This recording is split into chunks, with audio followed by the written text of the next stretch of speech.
Hi guys, David here from Almost Daily Science, and today I'm looking at an article that I found on Twitter that I was flabbergasted by. So this is from the Middle East Monitor, and it says Egypt, 3 dead, hundreds injured after scorpion swarm in Aswan. And it says that 3 people have died and almost 500 were injured following a scorpion swarm in Egypt's southern city of Aswan caused by thunderstorms since Friday, bringing many of them into the streets and into people's homes. Many of the attacks occurred in the mountainous areas of the governorate. And this got me really curious because it seems like it's reported without any sense that this is a weird thing. So all we know is there were thunderstorms, right?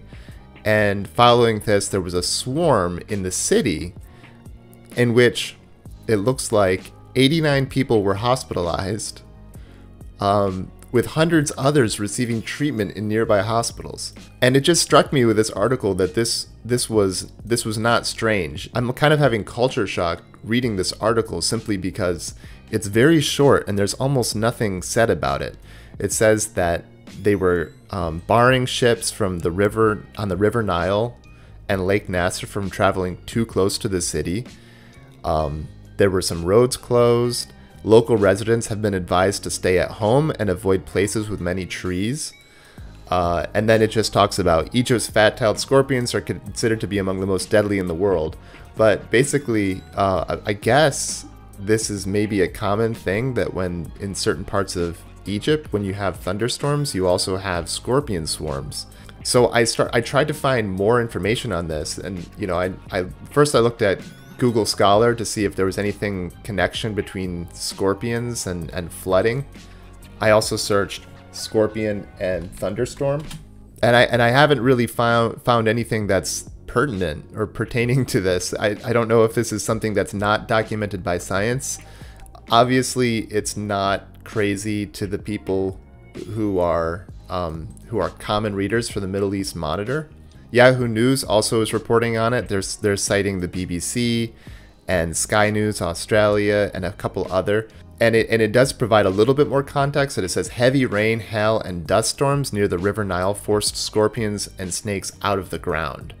So the scorpions displaced by the weather then sought shelter in people's homes, which is kind of funny because they say the local residents have been advised to stay away at home and avoid places with many trees. So if you're in your house, like it looks like scorpions were just invading people's houses in the city of Aswan in Egypt.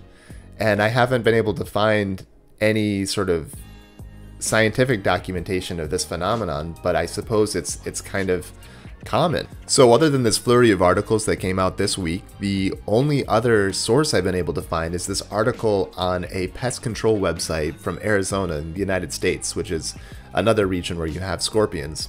And it says scorpion and pest control during Arizona monsoon season. This is from September 2015. It says monsoon season is upon us and all pests from scorpions to termites to mosquitoes are taking advantage of the moisture here in Chandler, Gilbert, and the surrounding areas. If you have noticed an influx of bugs lately and want to protect yourself and your home from these unwanted pests, we have a few pointers.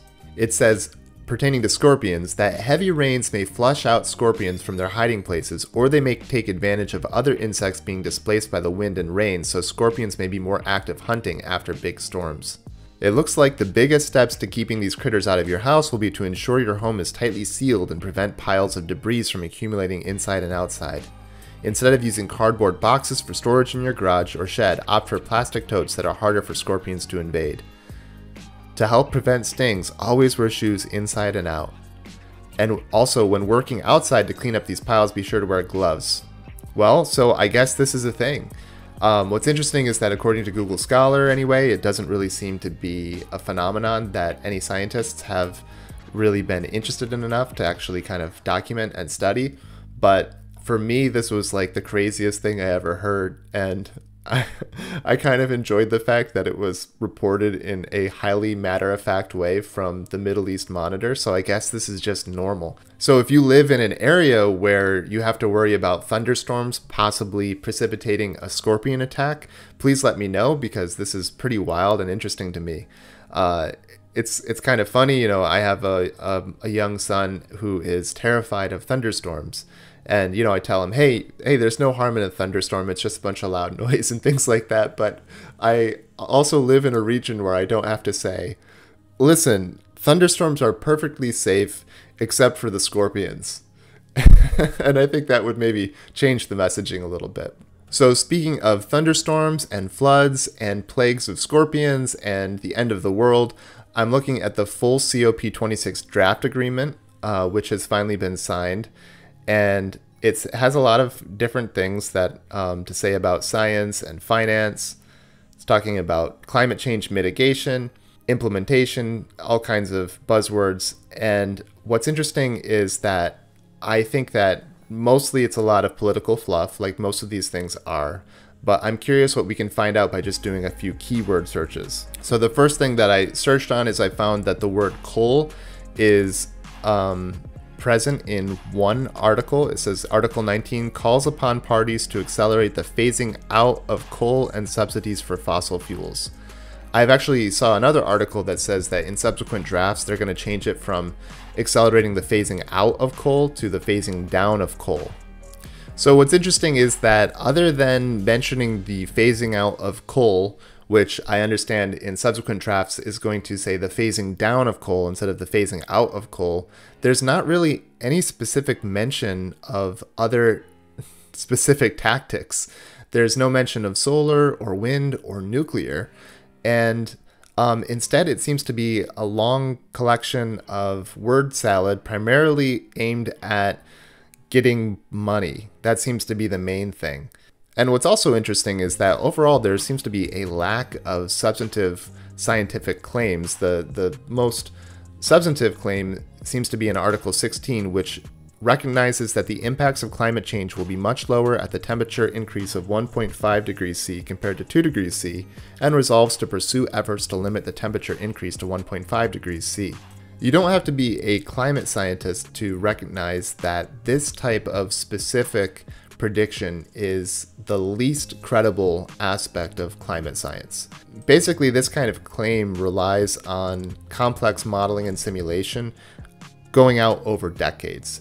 And the reality is that when you're dealing with complex systems that we don't fully understand, forward forecasting like this is basically impossible.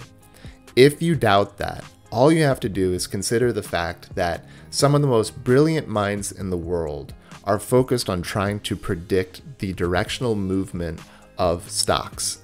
And that's a very, very simple problem to solve in one way compared to something like the climate, because all you really have to do is take into account a number of different factors and predict accurately whether a particular stock will rise or fall over a specific period of time. However, it turns out, and this has been documented very, very thoroughly, that it is almost impossible to quote unquote beat the market. So that being said, the idea that climate modelers, who are no doubt very intelligent, can actually predict with any degree of meaningful precision the effect of 1.5 degrees C of warming versus 2 degrees C of warming is laughable. I have always thought that this is the diciest aspect of climate science. I think that instead we can all acknowledge that, well, changing the chemical composition of the atmosphere in a measurable and meaningful way is probably a very bad idea. And we basically agree on the concept of greenhouse gases and the risk of global warming or global climate change. But to say that, hey, we're going to very specifically predict what half a degree of warming is going to do versus, a half degree less increment is just preposterous. And it's kind of a bummer that this COP26 conference, that this is probably the most meaty scientific statement in it, and it's probably wrong. Or at least not verifiable. In fact, this is such a disappointing document that it almost makes me wonder if they're actually trying to solve climate change. So I've included the link to the full COP26 draft agreement, and I encourage you to take a look at it, and please let me know if you have a different take. Maybe I've got a bad take on this, but just overall, I was extremely disappointed when I looked at this, and especially disappointed when I saw that it lacked kind of key consensus. Something that I've said before in other videos is that if the global community just all said, well, okay, here's the deal. We really just need to invest massively in renewable energy and in nuclear power, and let's take a once in a generation, once in a 100 years commitment, and we're just going to switch over, and we're going to do it in such a way that the most poor people in the world have access to affordable electricity thanks to base load electrical production from nuclear, and then the icing on the top is things like rooftop solar and wind. I think that would be phenomenal, and I think that if we did that, we could actually really do something about the fact that we are changing the chemical composition of the atmosphere. I don't know specifically what happens when we change the chemical composition of the atmosphere as a species. We all understand the scientific principle of greenhouse gas emission, and that seems like a bad idea, but I don't think that we specifically can know how things will play out. It's just a very bad idea, and I think that if we work together, we could actually change this equation.